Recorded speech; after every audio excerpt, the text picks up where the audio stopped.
Алишер Сахатов, гражданин Туркменистана, проживающий в Турции.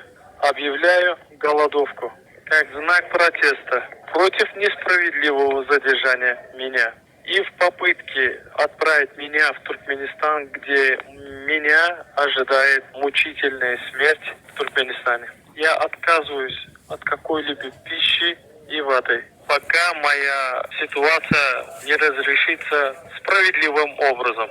Я надеюсь, что власти Турции рассмотрят мой вопрос и справедливо рассмотрят мою ситуацию, так как при отправке в Туркменистан мне грозят пытки и смерть.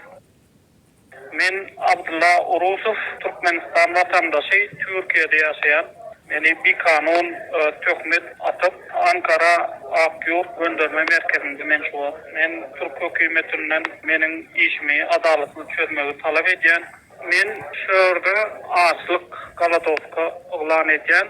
Eğer de men Türkmenistan'a barsam, meni adaletsiz sud, meni bir kanun öldürür. Onun için men açlık ilan ediyen.